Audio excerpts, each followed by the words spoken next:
80 years ago, on August 9th, 1945, a second atomic bomb was dropped on Japan by the United States at Nagasaki, resulting finally in Japan's unconditional surrender. The destruction at Hiroshima was still not enough to persuade Japan's War Council to agree to the Potsdam Conference's call for unconditional surrender.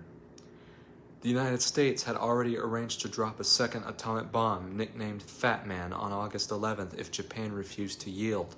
However, forecasts of poor weather for that date led to the mission being moved up to August 9th.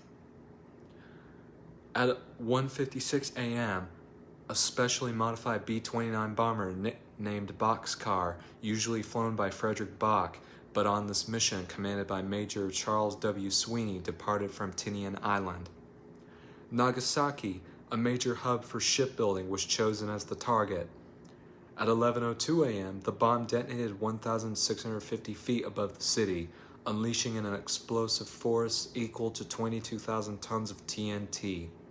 The surrounding hills contained some of the blast's impact, but the loss of life was still devastating. Estimated between 60,000 and 80,000 people, though exact numbers could never be confirmed due to the obliteration of bodies and destruction of records. General Leslie R. Groves, who oversaw the Manhattan Project that developed and delivered the atomic bomb, believed another weapon would be ready by August 17th or 18th. However, no further strike was needed. While Japan's War Council remained split, its Minister of War insisting it is far too early to say that the war is lost, Emperor Hirohito, urged by two council members seeking peace, addressed the group.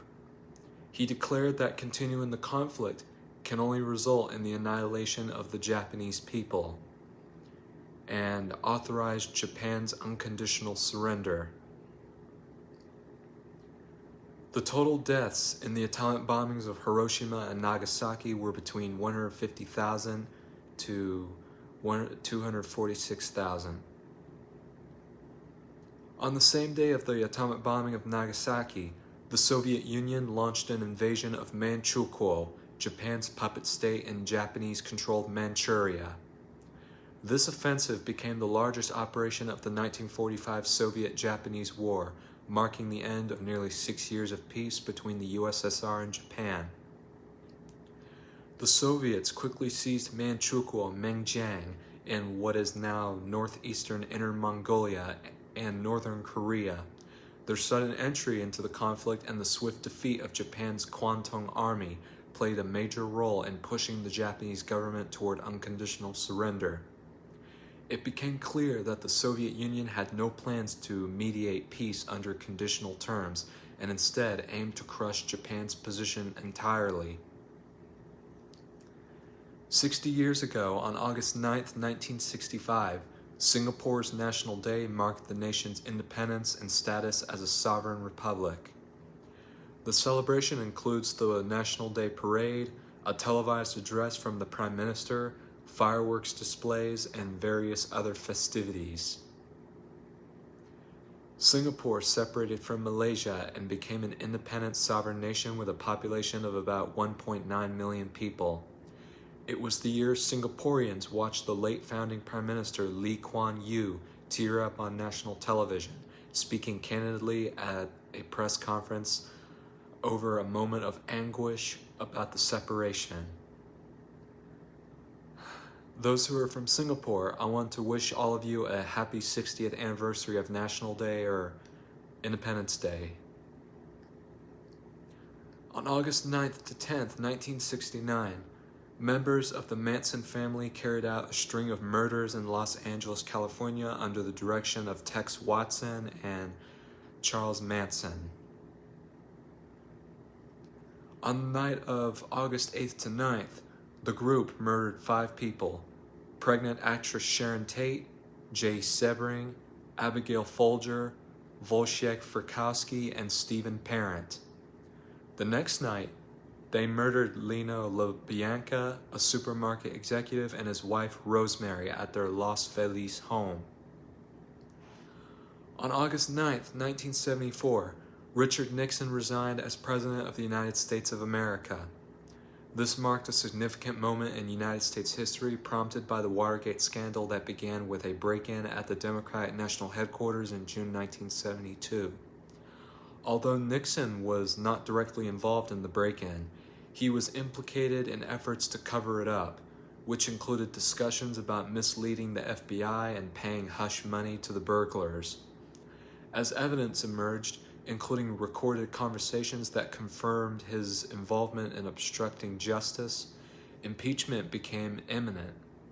Acknowledging the inevitable outcome, Nixon resigned, making him the first U.S. president to do so. Following Nixon's resignation, Gerald Ford assumed the presidency and faced the challenge of healing a nation shaken by the scandal. On September 8, 1974, Ford granted Nixon a full pardon for any offenses committed during his presidency, which was a controversial decision that raised questions about the accountability and justice. Nixon's acceptance of the pardon was seen as an admission of guilt. The Watergate scandal not only revealed the vulnerability of high-ranking officials to legal consequences, but also underscored the resilience of American governance, demonstrating that the constitutional system could endure significant challenges. 30 years ago, on August 9, 1995, Aviateca Flight 901, a Boeing 737-286 on approach to Comalapa International Airport, crashed into the 7,159-foot San Vicente volcano in El Salvador. The crash killed all 65 passengers and crew on board, and it is the deadliest aviation disaster to occur in El Salvador. A civil aviation authority investigation concluded that the accident was caused by a combination of pilot error, mistakes by air traffic control, and poor weather conditions. The flight's captain was Axel Byron Miranda Herrera, 39, and the first officer was Victor Francisco Sandoval Salguero, 36. Both were retired Guatemalan Air Force pilots, Miranda serving from 1976 to 86, and Sandoval from 80 to 91. Miranda joined Aviateca in 1986, while Sandoval joined in 92. At the time, Miranda had logged 9,828 flight hours and Sandoval had 4,696. On the Guatemala City San Salvador leg, the aircraft carried 58 passengers and 7 crew members.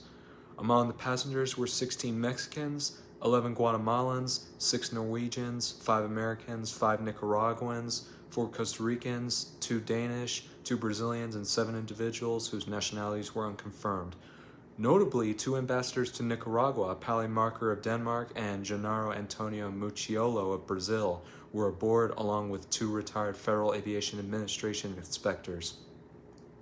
And last year, on August 9, 2024, Vopas Flight 2283 and ATR 72500 from Cascavel to Guarulhos crashed in Venjido, Sao Paulo State.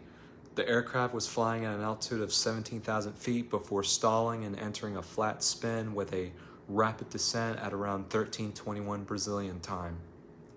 All 62 passengers and crew died. The crash was the deadliest aviation accident in Brazil since TAM Airlines Flight 3054 in July 2007. The Brazilian Aeronautical Accidents Investigation and Prevention Center opened an investigation into the crash. Aviation experts suggested that ice accumulation flight might have played a role. Both flight recorders were recovered and examined by CEN-NIP, who's primarily reported that the pilots had encountered problems with ice buildup and their efforts to de-ice the aircraft.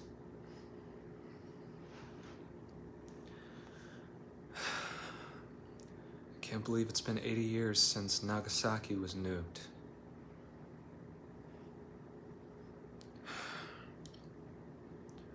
Those who are Japanese, never forget it, along with Hiroshima.